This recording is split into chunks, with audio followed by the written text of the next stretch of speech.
Ma akramahullahu bihi qabla nubuwah. Alangkah mulianya kemuliaan yang diberikan Allah kepada Nabi Muhammad sebelum diangkat menjadi nabi. Awalu mihnatin minallahi ma hasala minal barakati ala ali Halimah alladzina kana ya mustardian fihim. Pertama kali kenikmatan yang diberikan Allah kepada Nabi Muhammad adalah keberkahan-keberkahan yang dirasakan oleh keluarga Halimah yang saat itu Nabi Muhammad berada di perkampungan mereka, berada di keluarga mereka.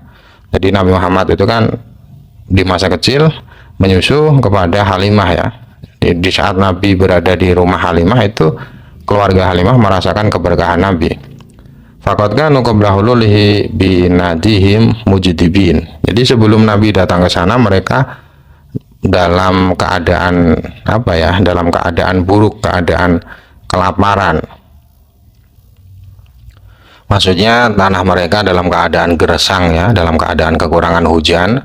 Falamma sara bainahum sarat hunaimatuhum ya, taubu min mar'aha wa inna adra'aha latasila labanan dan setelah Nabi Muhammad berada di sekitar mereka, berada bersama mereka, saat Nabi Muhammad berada bersama mereka, maka kambing-kambing mereka yang di saat itu tidak kekurangan pangan dan kambingnya kurus-kurus, mereka kembali makan makanannya. Artinya tumbuh-tumbuhan yang sebelumnya digunakan untuk makan kambing itu sebenarnya sebelumnya mengering, kemudian kembali menghijau lagi, sehingga kambing-kambingnya menjadi gemuk.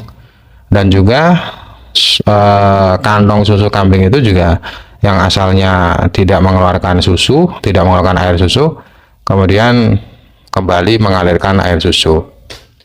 Wa yarhamullahul Busiri haitsu yaqulu fi hamziyatih. Ya, semoga Allah memberi rahmatnya kepada Al-Busiri yang menuliskan satu syair ya di dalam syair hamziyahnya. Wa idza sakhara ilahu unasan li sa'idin fa innahum syuhada'u. Bila Allah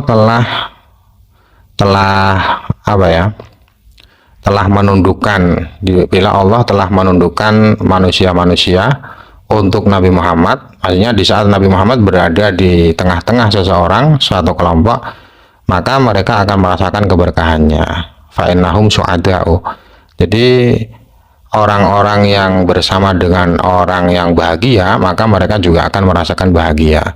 Tsumma aqaba dzalika ma hasala min syaqi sadrih wa ikhraji hadzi syaitani minhu.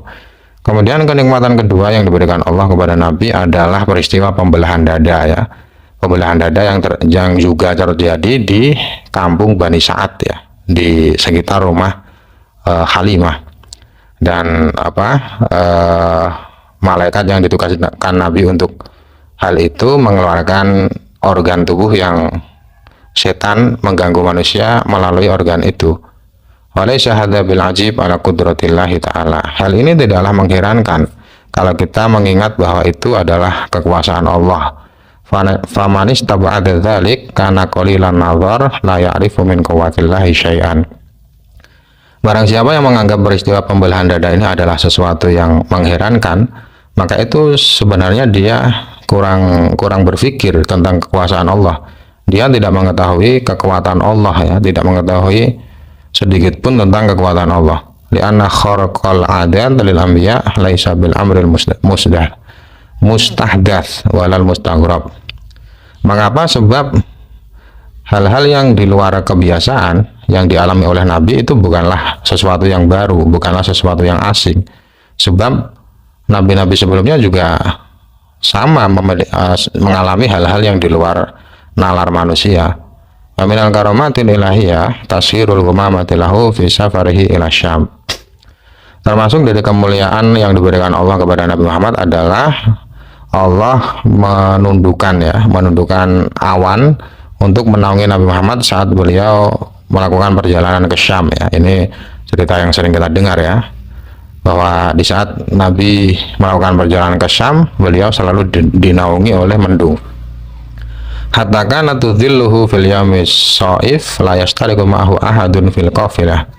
Sehingga di musim panas sekalipun, Nabi selalu diiringi dengan mendung, selalu dinaungi dengan mendung, dan hal itu tidak dirasakan oleh orang yang lain. Jadi kelompok-kelompok lain, rombongan Nabi yang lain, yang satu rombongan dengan Nabi, mereka tetap kepanasan ya.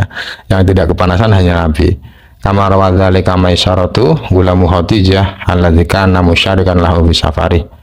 Dan hal ini seperti yang diceritakan oleh budak Khadijah ya, yang melakukan perjalanan bersama dengan Nabi Muhammad yang bernama Maisyarah ya. Wa hadza mahabbabahu ila Khadijah hatta khatabathu li nafsiha wa tayaqqanat anallahu fil mustaqbali sya'nan. Dan hal ini termasuk sesuatu yang menjadikan Khadijah jatuh cinta kepada Nabi Muhammad, sehingga Khadijah yang berjenis kelamin perempuan, dia melamar Nabi Muhammad untuk dirinya sendiri. Jadi biasanya normalnya itu kan yang melamar dulu kan laki-laki ya, tapi Khadijah ini tidak. Padahal beliau itu orang terhormat.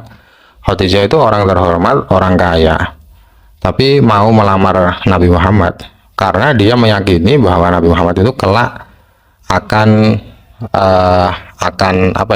menjadi orang besar, akan mengalami peristiwa yang besar. Walidzalik lama ja'athun nubuwah kanat asran nasi imanan bihi walam tantur ayatan ukhra ziyadatan alama alimathu min makarimil ahlak wa ma sami'athu min warikil adat. Oleh karena ini Sayyidah Khadijah, di saat Sayyidah Khadijah mendengarkan cerita tentang wahyu pertama, di saat Nabi menceritakan peristiwa wahyu pertama, di saat diangkat menjadi Nabi, Khadijah tidak perlu berpikir lagi, tidak perlu menunggu bukti yang lain lagi.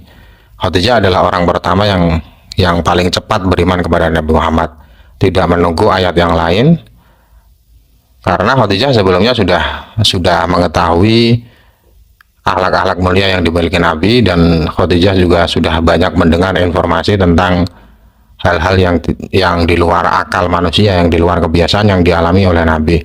Jadi berbekal dengan pengetahuan itu, berbekal dengan seringnya berinteraksi dengan Nabi, Khadijah sudah tahu ini tinggal menunggu waktu. Suamiku ini kelak pasti akan menjadi orang besar.